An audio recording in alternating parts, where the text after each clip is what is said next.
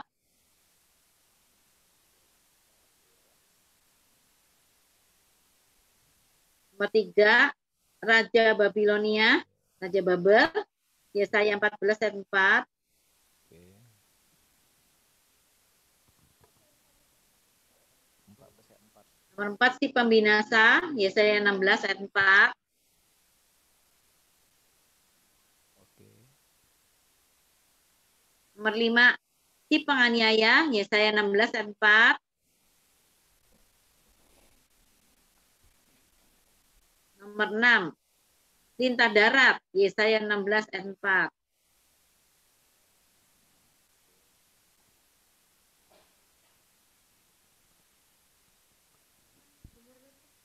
Nomor 7 Gog, Mesek dan Tubal, itu Yeskiel 38 ayat 2 sampai 3. Gog, GOG, Mesek dan Tubal. Nanti kalian lihat ayatnya, nanti bisa nulisnya ya. Yeskiel 38 ayat 2 sampai 3.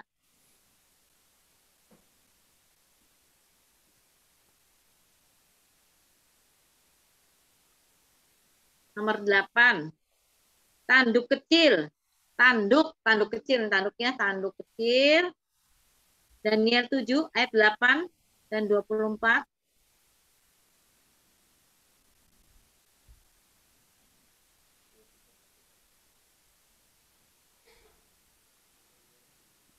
Nomor 9. Daniel berapa, Bu? Tanduk Hah, kecil. belum?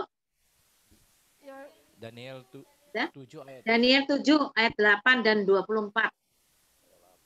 7 ayat 8 dan 24.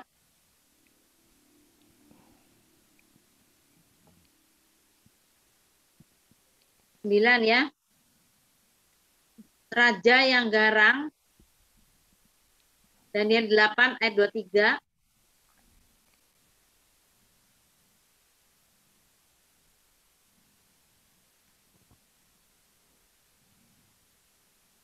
Sekarang nomor 10, raja yang akan datang. Daniel 9 ayat 26 sampai 27. Raja yang akan datang. Daniel 9 ayat 26 sampai 27.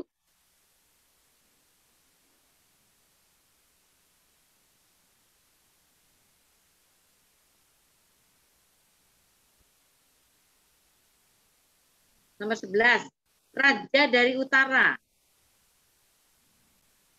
Daniel 11 ayat 13 dan seterusnya.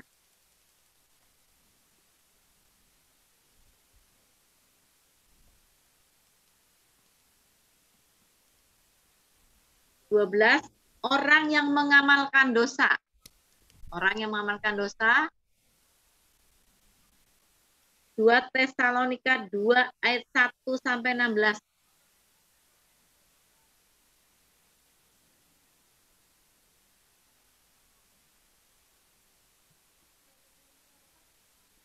Dua Tesalonika berapa, Bu? Gimana? Tadi ya, 12 orang yang mengamalkan dosa ya. 2 Tesalonika 2 ayat 1 sampai 16. 13 anak jahanam. 2 Tesalonika 2 ayat 3.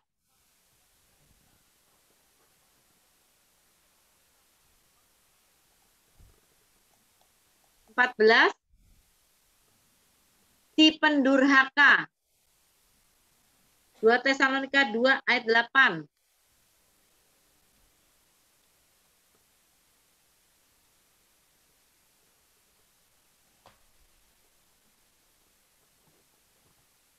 (15) Udah, buruk. 15 binatang. Binatang itu ada di Daniel 7 ayat 7 dan 11. Juga di Wahyu 13. Wahyu 19 ayat 20. Wahyu 20 ayat 10.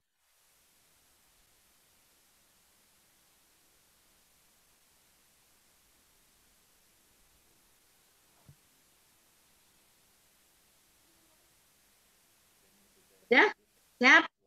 Sekarang kita akan ngomong soal binatang ya. Oke ya. Nah ini binatang ini ya. Kita akan lihat dulu Wahyu 13. Buka Alkitabnya di Wahyu pasal yang ke-13.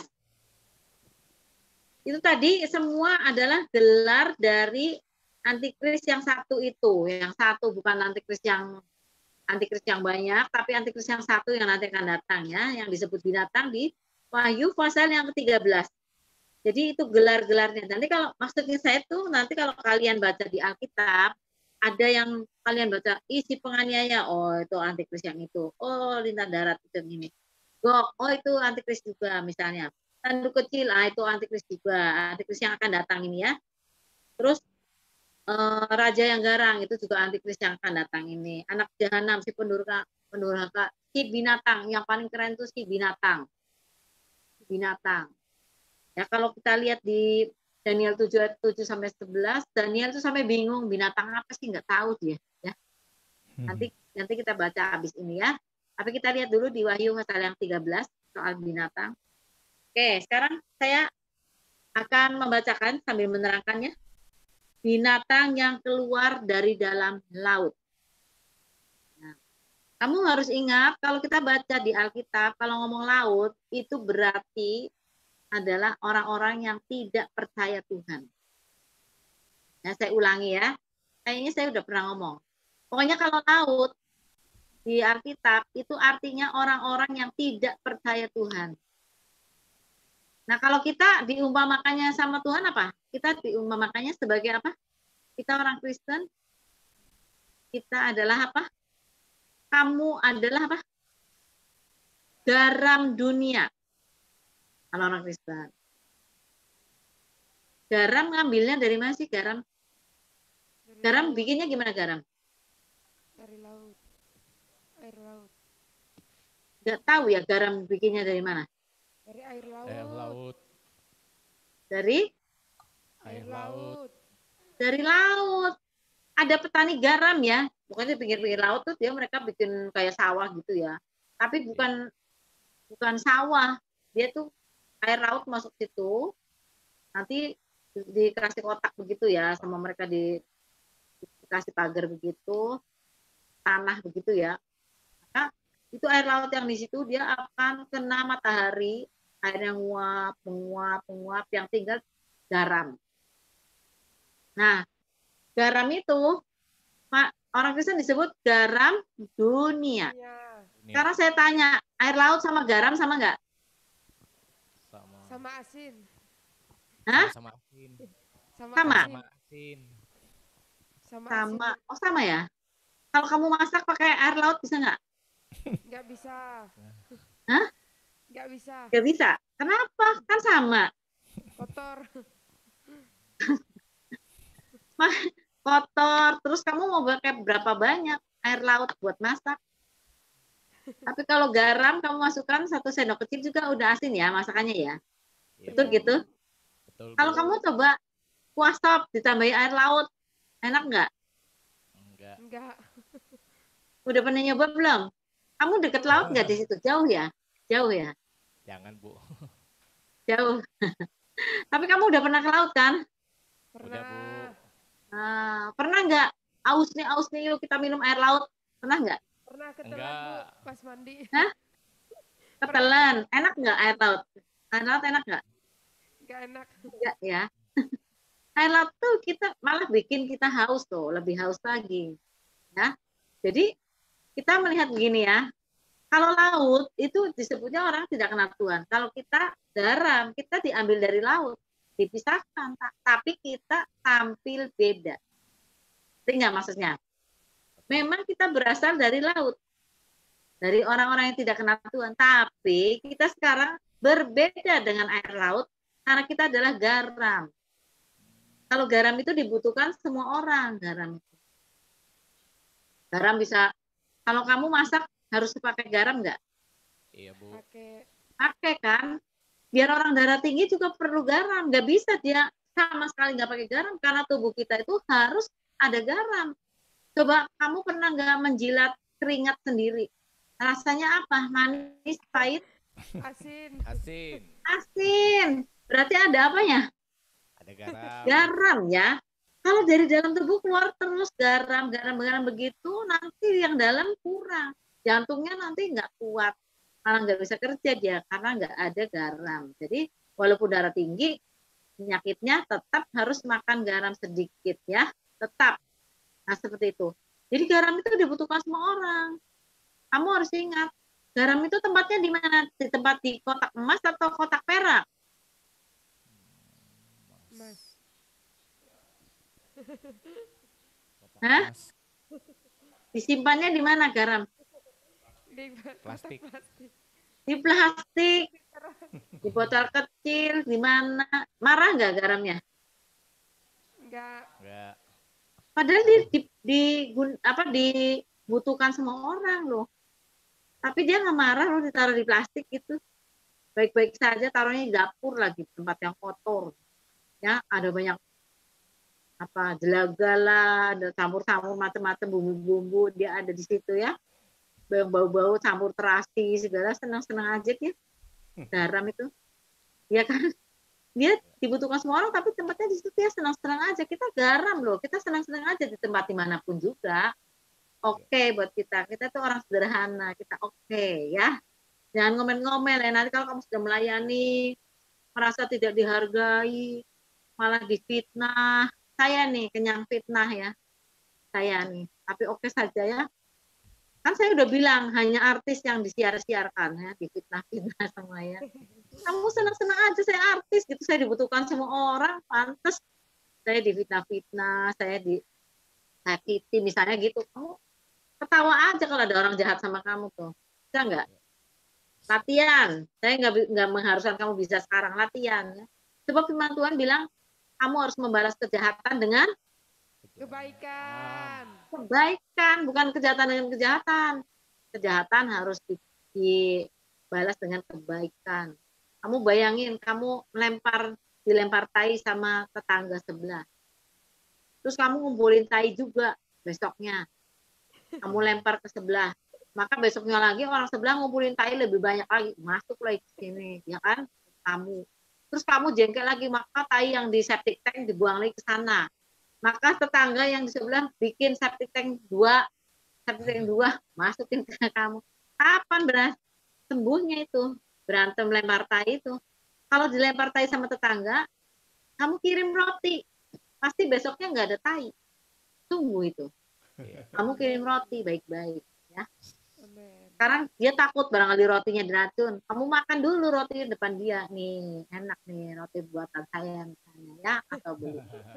Misalnya dibuang hari itu, pasti besoknya nggak ngelempar tai. Dia takut juga nih kok dilempar tai ngasih roti. Besoknya kamu bikin nasi uduk. Wah, di situ nasi apa ya? Kalau di Kalimantan nasi apa tuh?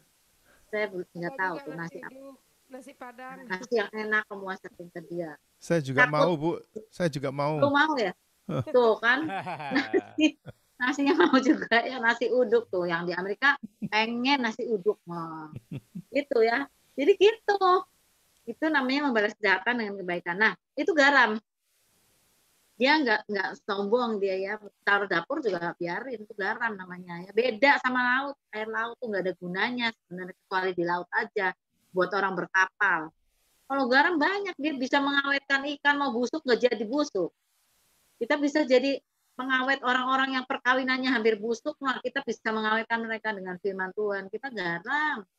Kita bisa mendinginkan suasana ya. Garam itu kalau ditaruh di tempat es, dia mau membuat es taruh garam dikit, dia lebih cepat. Esnya cepat jadi, mendinginkan suasana ya. Kita juga bisa segala sesuatu tuh garam itu banyak. Sakit perut, mencret, oral itu ada garamnya loh, ada gula, ada garam. Campur itu ada garamnya. Kalau gula terus mencretnya nambah banyak, harus ada garamnya. Maka kita bisa menyembuhkan orang sakit perut yang pada mual muntah itu, yang hidupnya sengsara itu, kita bisa menyembuhkan mereka dengan kehadiran kita. Itu namanya garam, ya. Oke ya. Jadi sekarang kalau baca laut kitab nubuatan itu berarti orang yang tidak kenal Tuhan. Pokoknya daerah yang tidak kenal Tuhan. Nah, kafir kalau ngomongnya. Saya nggak mau ngomong kafir lah, di Indonesia ini kafirnya repot nih ya. Orang yang tidak takut Tuhan, pokoknya Tuhan Yesus ya. Nah, itu laut. Nah, sekarang kalau kita darat, kita luar biasa ya. Kita orang yang luar biasa. Sekarang saya baca lagi. Wahyu 13 ya. Binatang yang keluar dari dalam laut. Lalu aku melihat seekor binatang keluar dari dalam laut, bertanduk 10, berkepala 7, dan di atas tanduk-tanduknya terdapat 10 mahkota, dan pada kepalanya tertulis nama-nama hujat. Ya, binatang apa ini ya? Binatang yang keluar dari dalam laut. Nah, kamu jangan berpikir itu nanti binatangnya itu menggambarkan orang nantinya ya. Gak akan kita diperintah sama binatang yang model kayak gini, enggak. Ini kitab nubuatan, ini orang ya. Dia adalah orang dan dia akan muncul dari orang-orang yang tidak takut kepada Tuhan Yesus. Dari laut ya. Jadi dia akan bangkit, kalau kita baca di Daniel 7:24, dia bangkit di antara 10 raja. Jadi mungkin dia sudah punya pengaruh, dia sudah punya apa? Dia raja juga mungkin, nggak tahu ya, bisa juga seperti itu. Maka dia akan keluar dari situ dan menjadi penguasa. Nah, sekarang kita lihat ya, dia akan menjadi penguasa untuk pertamanya untuk 7 kingdom, kerajaan, dan 10 raja. Jadi dia akan mengatasi 10 raja. Itu adalah 7 kepala yang melawan orang Israel. Orang Israel sudah pernah dilawan oleh 7 raja, dan belum semuanya sih 7 kerajaan ya. 7 kerajaan itu apa saja yang pernah menganiaya Israel?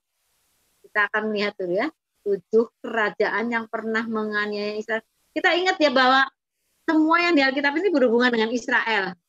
Nggak berhubungan sama suku Dayak atau orang Jawa gitu, enggak ya, dengan Israel. Oke ya, maka kita lihat ada 7 kepala tadi, berkepala 7, bertanduk 10, maka kepala 7-nya itu adalah kepala kerajaan, maksudnya kerajaan yang pernah menganiaya orang Israel. Yang pertama Mesir, ingat ya, yang pertama Mesir. Kamu kan udah pernah ya, saya kemarin ngomong nggak? Ngomong Daniel ya. Pertama Mesir, yang kedua Asyur. Nah, Mesir dikalahkan oleh Asyur. Kemudian yang ketiga Babilonia, Nebukadnezar. Babilonia itu mengalahkan Asyur. Kemudian yang keempat Babilonia dikalahkan oleh Media Persia. Terus setelah itu dikalahkan oleh Yunani. Ada 5 ya. Itu sebelumnya Yohanes ada, itu mereka sudah di situ ya. Kemudian satu kerajaan ada waktu Yohanes nulis ini, itu Romawi. Sudah 6. Oke? Itu menjajah orang Israel, sudah Romawi. Yang nomor 7 belum datang. Nah itu ya. Ini kitab nubuatan gitu. Satu ayat tuh bisa berarti banyak, bisa waktunya itu bisa beda ya. Yang ke-7 belum datang ya. Nah, yang 7 nih ya, nanti akan muncul dari 10, karena 10 mahkota akan muncul dari 10 kerajaan, dari 10 raja.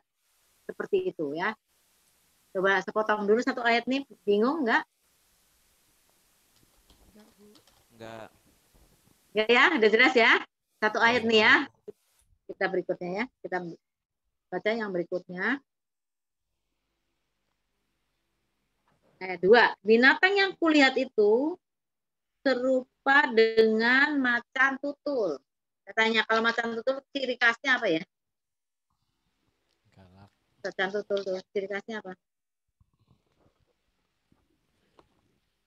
Kamu belum pernah ketemu macan tutul ya? Macan tutul itu dia larinya cepat. Ini kecepatannya. Cepat. Nah, kakinya seperti kaki beruang. Kaki beruang itu kuat sekali. Dia kalau kamu kena kaki beruang ditampar sama dia, wah, pingsan kamu barangkali. Mending kalau pingsan mati kamu. Itu tangannya begitu udah hancur ya. Kepala kita mungkin bisa hancur. Jadi yang pertama macan tutul itu cepat, terus kakinya seperti kaki beruang, tuh mukulnya kuat ya pokoknya ya. Mulutnya seperti mulut singa. Mulut singa itu berarti dia berwibawa. Kalau ngomong diturutin. Kamu tahu nggak raja hutan tuh namanya siapa? Binatang apa yang jadi raja hutan? Singa. Singa. Kita harus tahu gajah juga takut kalau singa udah mengaum, gajah takut. Zebra segala. Padahal gajah itu tubuhnya lebih besar daripada singa ya. Tapi dia takut sama singa. Jadi singa itu artinya berwibawa. Dia raja hutan. Jadi orang itu nanti kalau dia datang, dia itu orangnya cepat, kerjanya cepat semuanya, kemudian dia kuat sekali, dan kemudian dia berwibawa, pakai mulut omong-omongnya. Singa itu nggak usah pakai nyerang segala macam, singa jantan ya. Kalau yang cari makan tuh singa jantan apa betina?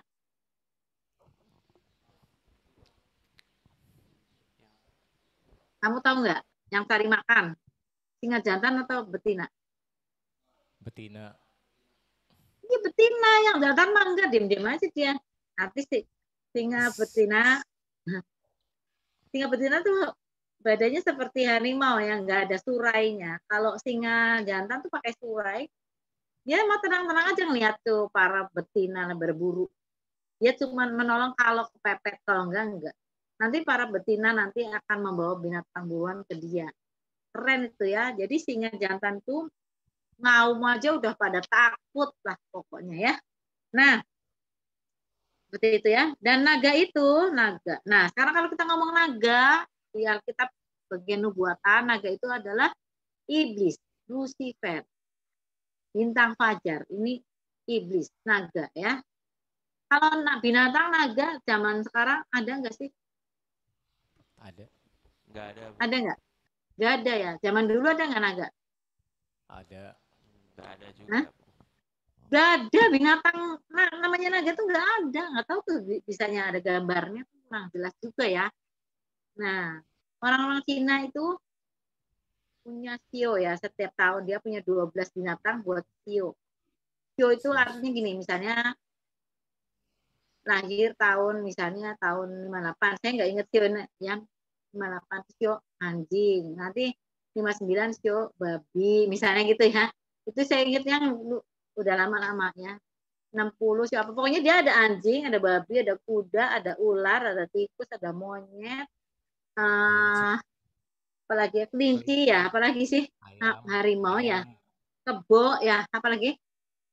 Ayam, kuda. Ayam, iya ayam. Terus apa lagi? Kurang Kambing. 2. Kambing, satunya naga. Ular. Nah, dari binatang semua ini ada kambing, ada sapi, itu ada binatangnya. Satu yang nggak ada, namanya naga. Sio naga, serem ya. Nah, kamu jangan minta sio saya apa, Bu. Saya juga nggak mau ngaku sio. Sio itu artinya seperti, kalau saya ngaku saya sio anjing, berarti saya seperti anjing. Saya nggak mau. Jadi kalau ditanya sama orang Cina, sionya kamu apa? Nah, sio Yesus. Seperti Yesus. Ya, nggak mau saya. Sio kambing, wah kayak kambing dong. Nggak mau. Ya. Orang Cina itu semuanya dihitung. Sio kambing mau kawin sama sio naga, nggak boleh itu. Anjing jangan, nanti dimakan sama naga. Repot lah, sudah. Jangan percaya itu ya. Nah, tapi kalau di Alkitab, kalau disebut naga, itu namanya iblis. Ya, kita lihat lagi ya. Dan naga itu memberikan kepadanya kekuatannya dan tahtanya dan kuasanya besar. Jadi naga itu mensupport si binatang yang keluar dari dalam laut itu. Naga ini berlaku seperti Bapa di surga dan binatang yang keluar dari laut itu nanti akan berlaku seperti Yesus. Ayat 3. Maka tampaklah kepadaku satu dari kepala-kepalanya seperti kena luka yang membahayakan hidupnya, tapi luka yang membahayakan hidupnya itu sembuh. Seluruh dunia heran lalu mengikut binatang itu. Jadi dia seperti Tuhan Yesus, mati dan bangkit kembali. Keren nih, dia punya acara seperti Tuhan Yesus juga. Jadi mungkin dia mati suri ya, atau dia luka parah banget tapi sembuh sempurna. Nah, ya. Seluruh dunia heran. Oh, dunia heran kan berarti kan dia sudah pernah mati gitu ya. Kalau sekedar cuman kecelakaan gitu mah, luka gitu atau apa, nggak terlalu heran. Tapi ini seluruh dunia heran lalu mengikut binatang itu. Saking herannya jadi pengikut. Ya. Ayat 4. Dan mereka menyembah naga itu karena ia memberikan kekuasaan pada binatang itu. Dan mereka menyembah binatang itu sambil berkata, siapakah yang sama seperti binatang ini? Dan siapakah yang dapat berperang melawan dia? Jadi seluruh dunia itu menyembah naga, si Lucifer. Ya, kemudian mereka menyembah binatang itu, si Antikris itu dia mereka menyembah juga. Siapa yang dapat seperti dia? Sekarang saya dengarkan di Amerika tuh ada ya iring-iringan yang menyembah iblis-iblis tuh ya, yang pakai dibikin patung iblisnya yang merah-merah ya. Terus anak pakai kambing dan segala macam, pakai tanda-tanda seperti itu. Zaman sekarang nih sudah banyak yang mulai melawan Tuhan Yesus terang-terangan. Ada juga gereja setan. Di Indonesia ada nggak gereja setan? Ada, Bu. Ada. Ada. Agape tahu ya? Di mana? Agape tahu di mana? Manado, Bu. Manado. Manado ada. Saya dulu tahun berapa ya? Tahun belum tahun 2000 lah, 90 berapa tuh ya? 96 saya ke Alor. Di situ ada gereja setan juga di Alor. Ya. Jadi ternyata ada gereja setan, mereka menyembah setan memang benar-benar manusia itu wow. Suruh nyembah setan kebaktian senang dia. Kalau suruh nyembah Tuhan, suruh kebaktian males tidur dia. Apalagi kebaktian online, ya kan males sambil di kasur. Terus ketiduran lagi ya. Nah, jadi kita lihat di sini mereka menyembah binatang itu ya. Terus mereka siapakah yang sama seperti binatang ini? Artinya waduh nyembah-nyembahnya hebat sekali. Ayat 5. Dan kepada binatang itu diberikan mulut yang penuh kesombongan dan hujat. Kepadanya diberikan juga kuasa untuk melakukannya 42 bulan lamanya. Jadi naga itu memberikan pada binatang itu mulut yang sombong dan hujat. Terus kuasa untuk melakukan kesombongannya. Orang sombong tapi bisa melakukan, menghujat, bisa melakukan apa yang dia omongin.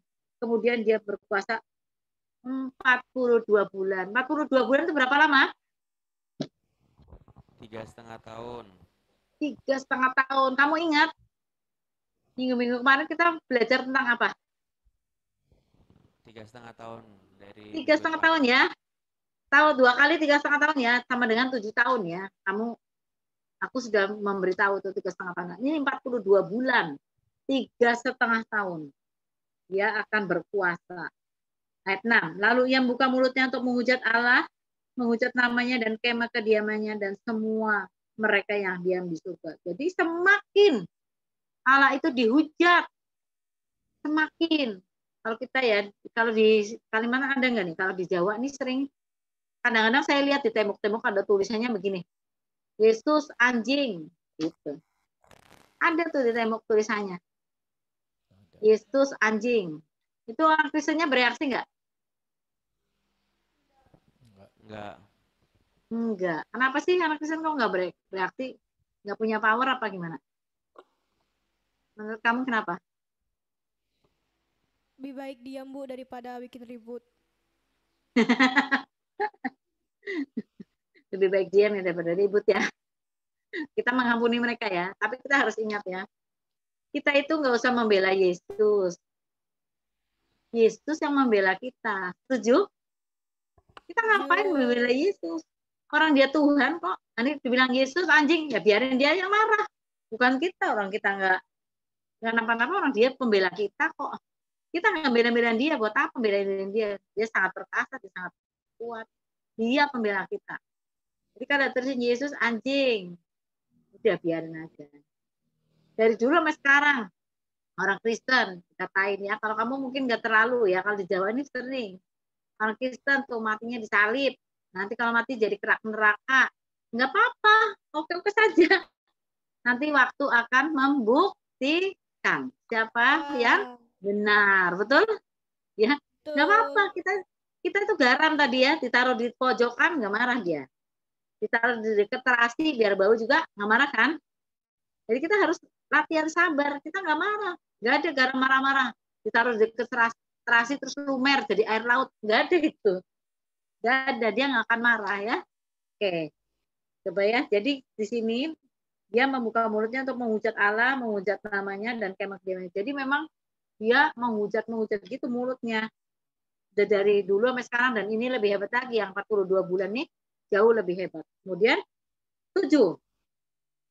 Coba ya, 7. Kita baca bersama-sama. Kamu yang baca sama-sama yang keras. 1, 2, 3. Dan ia diperkenankan untuk berperang melawan orang-orang kudus dan untuk mengalahkan mereka. Dan kepadanya diberikan kuasa atas setiap suku dan umat dan bahasa dan bangsa. Dia diperkenankan untuk berperang melawan orang kudus. Orang kudusnya menang apa kalah? Kalah. Kalah orang kudusnya. Orang kudus siapa orang kudus? Orang percaya. Coba angkat tangan yang orang kudus. Nah, harus tahu. Ya harus tahu ya. Kalau kamu bukan orang kudus, orang yang dibenarkan Tuhan, berarti kamu orang anak setan ya. Kalau bukan orang kudus, bukan orang kudus Jawa ya, orang kudus dari Tuhan ya. Nah, itu kita ya.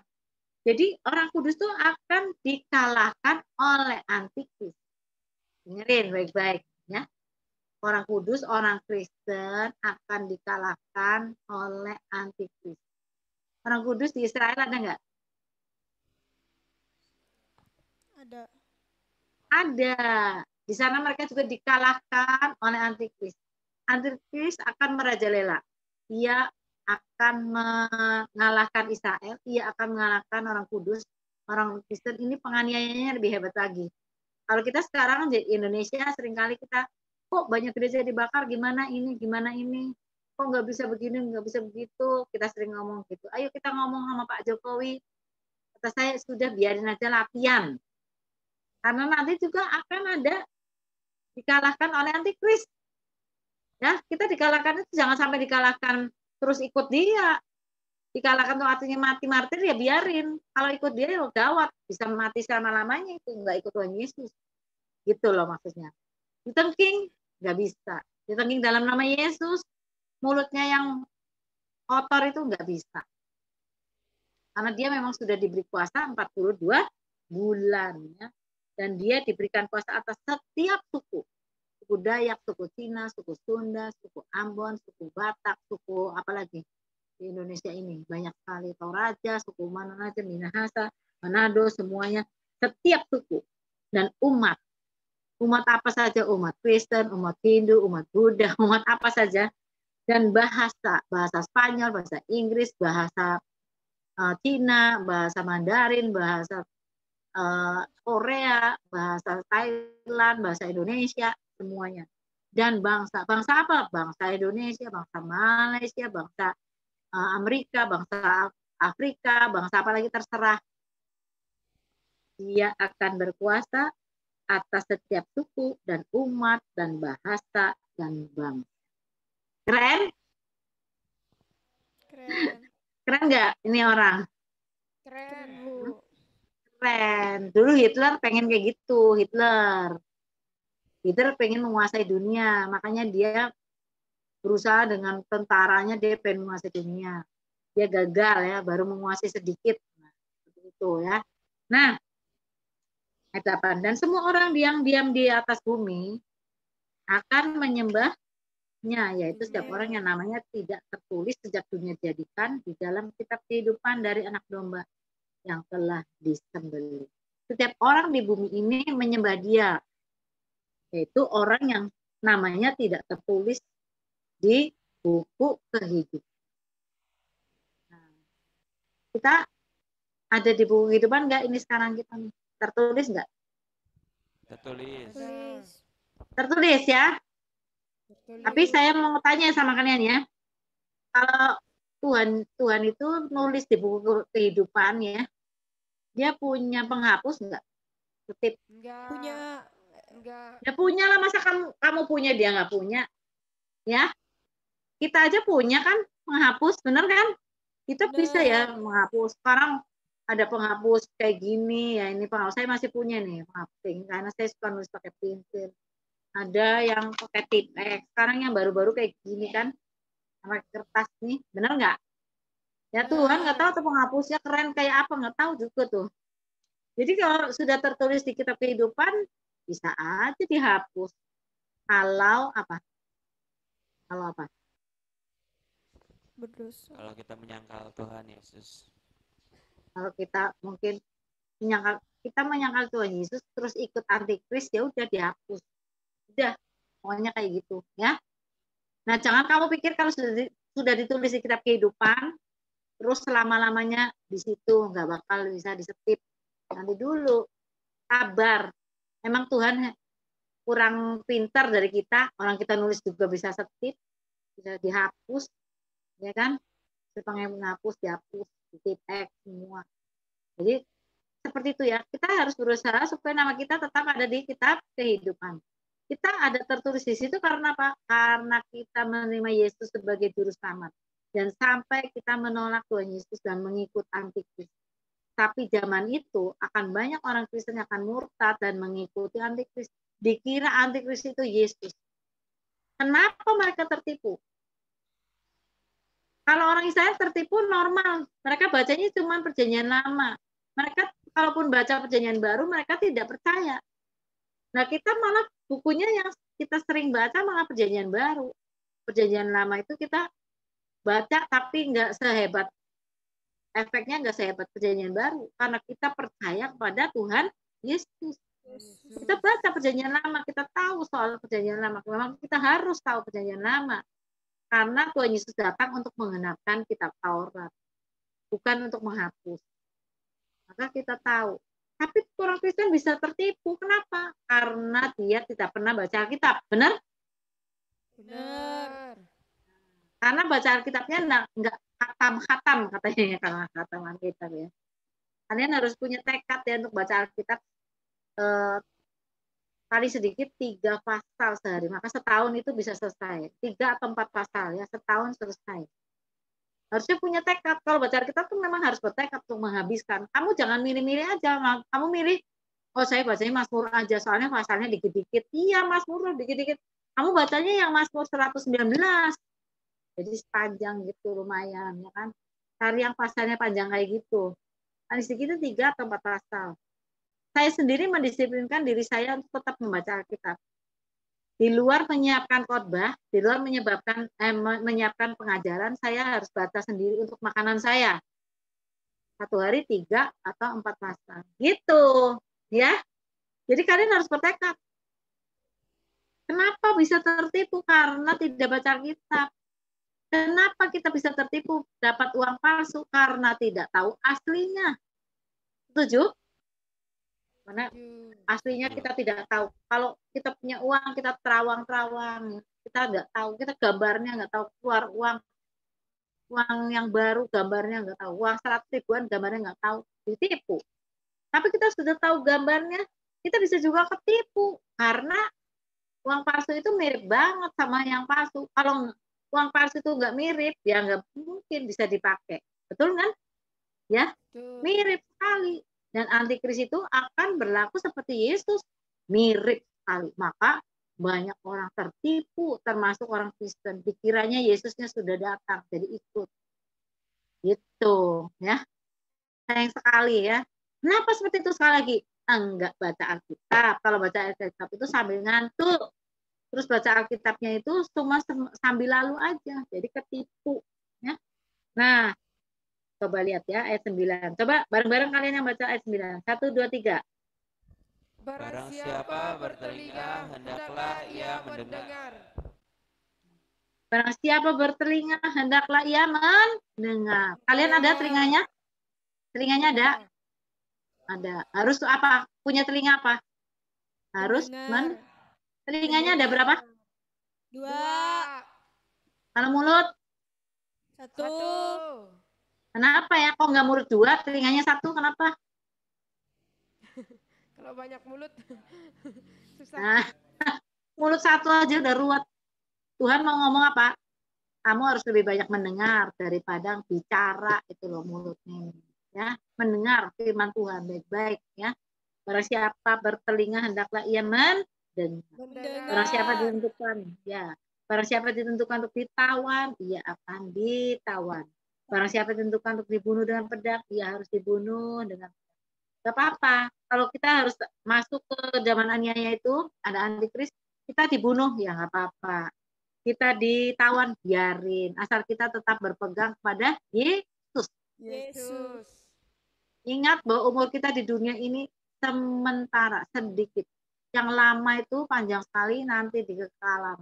Ya kamu di kekekalan ada di neraka, emangnya enak? 1000 tahun di neraka mau? Enggak. Selama-lamanya di neraka mau enggak? Enggak mau. Enggak. 1 jam aja di neraka? Enggak. Ya itu, makanya kita sungguh-sungguh memegang Yesus ya. Karena kalau nggak masuk surga, pasti masuk neraka. Gawat itu ya. Kalau di surga selama-lamanya mau? Mau. 1 jam aja? Mau. Enggak. Enggak mau Terus 1 itu jam masuk mau neraka? selama-lamanya. Enggak. Ya deh. Oke ya. Jadi yang penting di sini adalah ketabahan dan iman orang-orang kudus.